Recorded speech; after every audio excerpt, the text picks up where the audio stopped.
तुम्हाला माहित आहे का, या जगात एक असंही पुस्तक आहे ज्याला वाचण्यावर इतकंच काय जवळ बाळगवण्यावरही अनेक देशांनी बंदी घातली आहे. जेव्हा हे पुस्तक पहिल्यांदा छापून आलं तेव्हा सोव्हिएत युनियनने हे पुस्तक वाचणाऱ्याला तब्बल 10 वर्षाच्या तुरुंगवासाची शिक्षा सुनावली.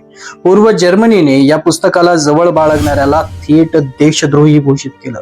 आजही तुम्ही चीनमध्ये बसून इंटरनेटवर या पुस्तकाबद्दल सर्च करू शकत नाही, कारण तिथली ग्रेट फायरवॉल तुम्हाला रोकेल आणि स्क्रीनवर दिसेल 404 एरर.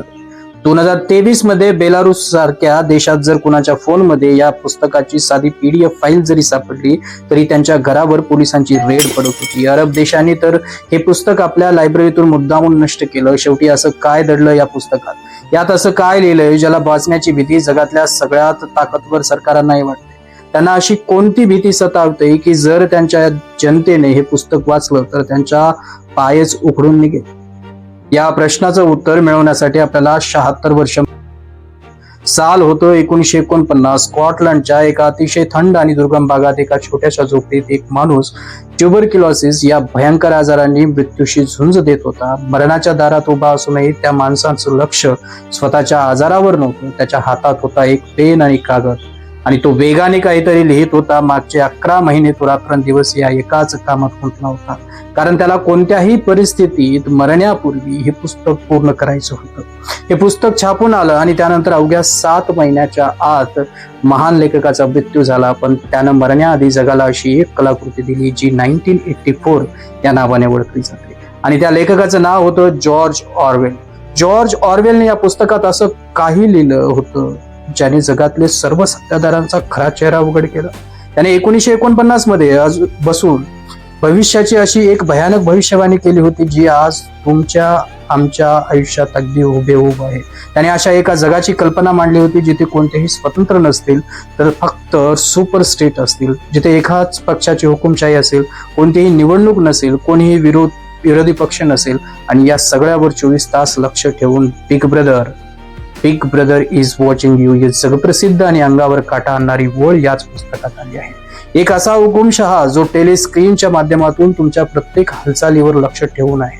तुम्ही काय बोलता, कोणाला भेटता, इतकंच काय तुम्ही काय विचार करता यावरही थॉट पोलीस ची नजर आहे. बंडखोरीचा नुसता विचार जरी डोक्यात आला तरी तुम्हाला कायमचं संपवलं जाईल. पण मित्रांनो, तुम्हाला वाटत असेल की ही फक्त एका पुस्तकातली काल्पनिक कथा आहे, तर सर जरा थांबा आणि आजूबाजूला पहा. आज आपण खरोखरच या 1984च्या जगात जगत आहोत का? आजच्या काळात सरकारपेक्षा मोठी ताकद टेक जॉईंट्स आणि अल्गोरिदमने आज जगात 4,90,00,000,000 स्मार्टफोन ऍक्टिव्ह आहेत आणि ते कोणाच्या ना कोणाच्या घरी निगराणी खाली आहेत. तुम्ही काय पाहायचं, काय विचारायचं, तुमचं सत्य काय असायला पाहिजे हे आज मोबाईल आणि सोशल मीडिया ठरवत आहे. जॉर्ज ऑरवेलने रूपात्मक लिहिलेलं ते आज तुमच्यातल्याच खिशातल्या स्मार्टफोनच्या रूपात तुमचं आयुष्य कंट्रोल करत आहे. चला तर मग आजच्या या व्हिडिओमध्ये आपण जॉर्ज ऑरवेलच्या या रहस्यमय आणि जगातील सर्वात धोकादायक मानल्या जाणाऱ्या 1984 या पुस्तकाच्या पानापानात दडलेल्या सत्याचा उलगडा करूया आणि पाहूया की आपण खरोखरच गुलामगिरीकडे तर वाटचाल करत नाही ना. व्हिडिओ शेवटपर्यंत नक्की पहा, कारण सत्य कदाचित तुमच्या कल्पनेपेक्षाही जास्त भयंकर असू शकतं.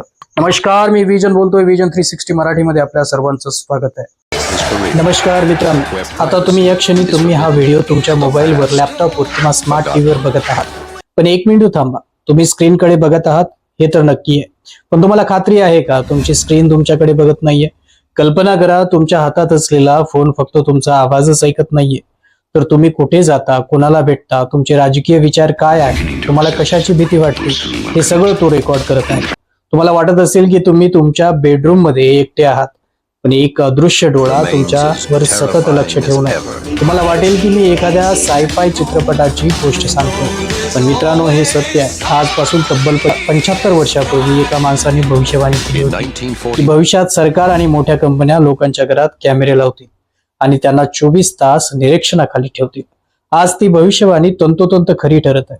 नुकतीच भारत सरकारने आणि जगातील अनेक देशांनी चीनी CCTV कॅमेऱ्यावर जी बंदी घातली आहे त्याचा थेट संबंध या 75 वर्ष जुन्या रहस्यमय पुस्तकाशी आहे. आजच्या या व्हिडिओमध्ये आपण डिजिटल हुकुमशाहीच्या या भयंकर सत्याचा पर्दाफाश करणार आहोत.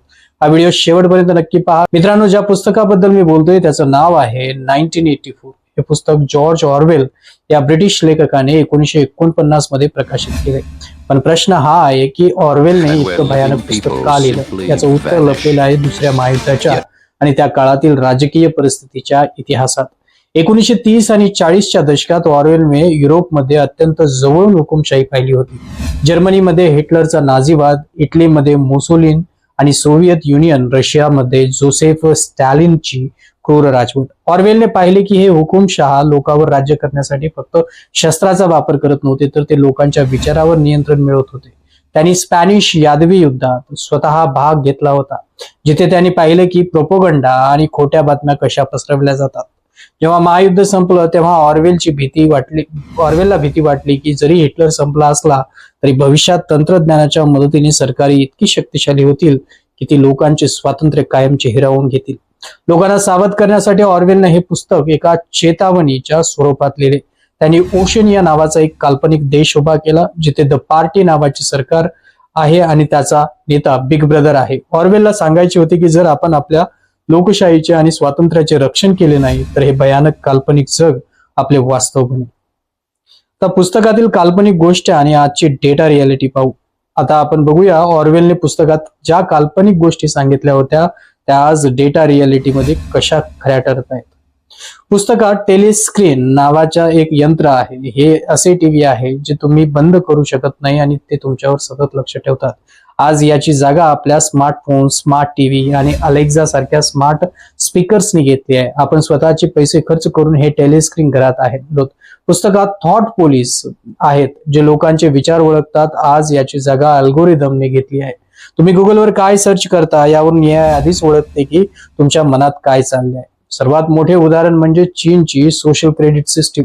पुस्तकातील बिग ब्रदर प्रमाणेच आज चीनमध्ये ठिकठिकाणी 60 कोटी सीसीटीव्ही कॅमेरे आहेत जे फेशियल रिकग्निशन लोकांना ओळखतात. जर एखादा नागरिक सरकारच्या विरोधात बोलला तर त्याचे पॉइंट्स कमी केले जातात, त्याला ट्रेनचे तिकीट मिळत नाहीत, कर्ज मिळत नाही. म्हणजे ऑर्वेलने जी टोटॅलिटेरियन व्यवस्था सांगितली होती ती चीनने AI आणि डेटाच्या मदतीने प्रत्यक्षात आणली आहे. आता काही इतिहासातील आपण संदर्भ पाहूया. ऑर्वेलने हे पुस्तक हवेत गोळीबार करून लिहिलं नव्हतं, तर त्यांनी इतिहासातील घटनांचा अतिशय सखोल अभ्यास केला होता. पुस्तकातील बिग ब्रदर हे पात्र थेट रशियाच्या हुकुमशहा जोसेफ स्टॅलिन यांच्याशी मिळते जुळते आहे. स्टॅलिनच्या काळात रशियामध्ये ग्रेट पर्ज नावाची मोहीम राबवली गेली, जिथे सरकारच्या विरोधात बोलणाऱ्या लाखो लोकांना गायब करण्यात आले. पुस्तकातही मिनिस्ट्री ऑफ लव्ह ही जागा आहे जिथे बंडखोरांना टॉर्चर केले जाते. पुस्तकातील मिनिस्ट्री ऑफ ट्रुथ, सत्ताचे मंत्रालय, हे काम इतिहास पुसून टाकण्याचे करत होते. इतिहासात खरोखर असे घडले आहे. जेव्हा स्टॅलिनच्या एका सहकार्याने त्याच्याशी बंडखोरी केली तेव्हा स्टॅलिनने त्याचे फोटो आणि रेकॉर्ड्स अशा प्रकारे पुसून टाकले जणू तो माणूस कधी अस्तित्वातच नव्हता. पूर्व जर्मनीमध्ये स्टासी नावाचा गुप्तचर संस्था होती. त्यांनी देशातील नागरिकांनाच एकमेकावर पाळत ठेवायला लावले होते. 1984 मध्ये मुले आपल्या आई वडिलांची तक्रार विचार पोलिसाकडे करतात. हा संदर्भ थेट हिटलरच्या युथ आणि रशियाच्या गुप्तचर यंत्रणेशी जोडलेला आहे. 1984 हा पुस्तकाचा प्रभाव मनोरंजन विश्वावर इतका पडला आहे की अनेक चित्रपट आणि शोज यावर आधारित आहेत. सर्वात प्रसिद्ध म्हणजे जॉन हर्ट याचा 1984 नावाचा चित्रपट, जो खरोखरच 1984 साली प्रदर्शित झाला. या चित्रपटाने पुस्तकातील भयानक जग जशाचं तसे पडद्यावर आणले. पण तुम्हाला माहित आहे का, टीव्हीवर जो बिग बॉस किंवा आंतरराष्ट्रीय स्तरावर बिग ब्रदर नावाचा रियालिटी शो चालतो त्याचे नाव याच पुस्तकातून आले आहे. ही किती मोठी विडंबना आहे बघा. ऑर्वेलने बिग ब्रदरची संकल्पना एक भयानक धोका म्हणून सांगितली होती, पण आज आपण मनोरंजनासाठी लोकांना एका घरात बंद करून त्यांच्यावर 24 तास कॅमेऱ्याने पाळत ठेवण्याचा खेळ खेळतो. याशिवाय प्रसिद्ध वेब सिरीज ब्लॅक मिररचे अनेक एपिसोड्स, उदाहरणार्थ नोज डाइव्ह, याच पुस्तकातील सोशल क्रेडिट सिस्टीमवर आधारित आहे. तसेच प्रसिद्ध हॉलिवूड चित्रपट व्ही फॉर वेंडेटा मधील हुकुमशाही सरकार आणि सर्व्हेलन्स कॅमेरे हे थेट जॉर्ज ऑर्वेलच्या 1984 मध्ये प्रेरित आहेत. ऍपल कंपनीने 1984 मध्ये मॅन्टोनोश कम्प्युटर लॉन्च करताना प्रसिद्ध जाहिरात बनवली, ज्यात एक मुलगी बिग ब्रदरची स्क्रीन तोडून हत्यार बनवते. याच पुस्तकाचा होता. तर आजची परिस्थिती ऑर्वेलच्या पुस्तकासारखी आहे, तर भविष्यात काय होईल? मित्रांनो, भविष्यातील तंत्रज्ञान या पुस्तकापेक्षा भयानक असू शकते. सध्या एलन मस्कची कंपनी न्यूरोलिंक मानवी मेंदूत चिप बसवण्याचे काम करत आहे. भविष्यात जर हे तंत्रज्ञान हुकुमशहाच्या हाती लागले तर थेट तुमचे विचार वाचू शकतील. त्याला पुस्तकात थॉट क्राईम म्हटले आहे, म्हणजे फक्त मनात विचार आला तरी तुम्हाला शिक्षा होऊ शकते. याशिवाय एआय आणि डीप फेक तंत्रज्ञानामुळे भविष्यात सत्य काय आहे ओळखणे हे अशक्य होईल. डीप फेक वर पूर्ण व्हिडिओ बनवलेला आहे, डिस्क्रिप्शन मध्ये जाऊन बघू शकता. डबल थिंक ही जी पुढची पायरी असेल, जिथे सरकार एआयच्या मदतीने खोटे व्हिडिओ बनवून कोणताही इतिहास बदलू शकेल. भविष्यात इमोशन रिकग्निशनचे कॅमेरे येतील. तुम्ही रस्त्याने चालताना सरकारच्या एखाद्या निर्णयावर तुमच्या चेहऱ्यावर रागाचे भाव आले तरी कॅमेरा ते ओळखून तुम्हाला अटक करेल. भविष्यात प्रायव्हसी नावाची कोणतीही गोष्ट उरणार नाही, हेच यातून स्पष्ट होते. 1984 चे संदर्भ तुम्ही बातम्यांमध्ये अनेकदा ऐकला असेल आणि तुम्हाला वाटलं असेल की हे कुठेतरी पुस्तकात वाचल्यासारखं वाटतंय. 2013 साली एडवर्ड स्नोडेन या अमेरिकन अधिकाऱ्याने एक मोठा गौप्यस्फोट केला. त्याने जगाला सांगितले की अमेरिकी NSA ही संस्था जगभरातील लोकांचे फोन कॉल्स आणि इंटरनेट डेटा बेकायदेशीर ट्रॅक करत आहे. हा 1984 चा सर्वात मोठा पुरावा होता. नुकतेच जगभरात पेगासस स्पायवेअरचे प्रकरण गाजले. केवळ एका मिस कॉलद्वारे पत्रकारांचे आणि राजकीय नेत्यांचे फोन हॅक केले गेले. हे काय आहे? हे ऑरवेलचे आधुनिक टेलिस्क्रीन्स आहे. आजकाल राजकारणात fake news and alternative facts हे शब्द खूप वापरले जातात. ऑरवेलने याला न्यूज स्पीक असं म्हटलं आहे. जेव्हा मुख्य प्रवाहातील मीडिया किंवा टीव्ही चॅनल सत्ताधाऱ्यांच्या चुका लपवून 24 तास एकाच व्यक्तीचा उदो करतात, तेव्हा ती परिस्थिती ऑरवेलच्या पुस्तकातील 2 मिनिट्स हेट आणि प्रोपगंडा सारखी असते, जी आपण रोज रात्री टीव्हीच्या बातम्यांमध्ये पाहतो. भारतात आणि जगात चीनी सीसीटीव्ही कॅमेऱ्यावर बंदी करण्यात आली आहे. यावर अत्यंत सखोल अशा पद्धतीचं मी एक व्हिडिओ बनवलेला आहे. ते व्हिडिओ नक्की तुम्ही पहा. सीसीटीव्ही कॅमेरे भारतात अनेक वर्षापासून हिकविजन, दाहुआ आणि टीपी लिंक सारख्या चीनी कंपन्यांचे कॅमेरे लावले जात होते. हे कॅमेरे खूप स्वस्त असायचे, पण मित्रांनो, फुकट किंवा स्वस्त मिळणाऱ्या गोष्टीमध्ये प्रोडक्ट तुम्ही स्वतः असता. या चीनी कॅमेऱ्यामध्ये बॅकडोर एंट्री होती. याचा अर्थ तुम्ही घरात काय करता याचा डेटा थेट चीनच्या सर्व्हरला जाऊन शकत होता. म्हणूनच राष्ट्रीय सुरक्षेचा धोका ओळखून भारत सरकारने 1 एप्रिल 2026 पासून या चीनी कॅमेऱ्याचा एका नवीन STQS प्रमाणाद्वारे कठोर निर्बंध आणले आहे. ज्या कॅमेऱ्याचा चिपसेट सुरक्षेशी तडजोड करेल ते भारतात चालणार नाहीत. पण फक्त भारतच नाही तर अमेरिकाने त्याच्या लष्करी आणि सरकारी इमारतीतून हे चीनी कॅमेरे काढून टाकले आहेत. ब्रिटन आणि ऑस्ट्रेलियानेही अत्यंत संवेदनशील ठिकाणाहून चीनी बिग ब्रदरला बॅन केले आहे. कारण या देशांना समजले आहे की शत्रू देशाला आपल्या देशाची गल्ली बोळातील लक्ष ठेवण्याची परवानगी देणे हे आपल्या पायावर कुऱ्हाड मारून घेण्यासारखे आहे. तर 1984 इतके लोकप्रिय का झाले त्याबद्दल अनेक अफवा आणि गैरसमज पसरले आहेत. पहिली मोठी अफवा म्हणजे काहींना वाटते की जॉर्ज ऑरवेल समाजवादाच्या विरोधात होता आणि त्याने हे पुस्तक डाव्या विचारसरणीवर टीका करण्यासाठी लिहिले. ही पूर्णपणे खोटे आहे. सत्य हे आहे की ऑरवेल स्वतः एक डेमोक्रेटिक सोशलिस्ट होता.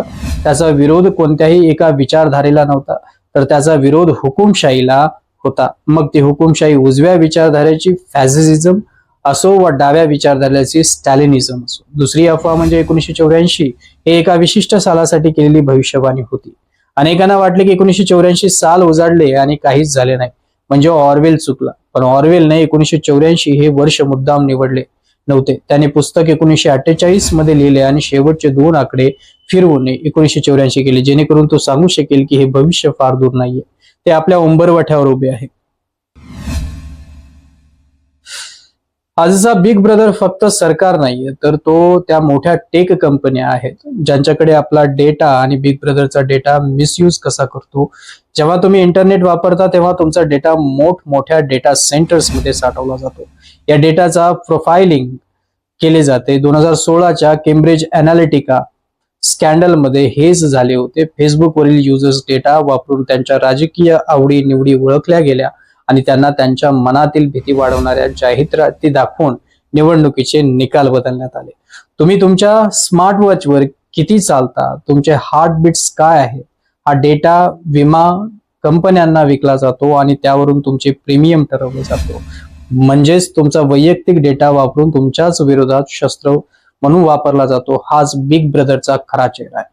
ते तुम्हाला जेलमध्ये टाकत नाहीत, तर ते तुम्हाला एका डिजिटल जेलमध्ये ठेवतात, जिथे त्यांना तुमची प्रत्येक हालचाल माहिती असते. त्या भविष्यातील अडचणीवर मात कशी करायची. मग प्रश्न पडतो की आपण या आधुनिक बिग ब्रदर पासून स्वतःला कसं वाचवू शकतो. ऑरवेलने या पुस्तकात काही अतिशय महत्वाचे धडे दिले आहेत. डबल थिंक, नाकारणे. पुस्तकात एक प्रसिद्ध वाक्य आहे, 2 + 2 = 4.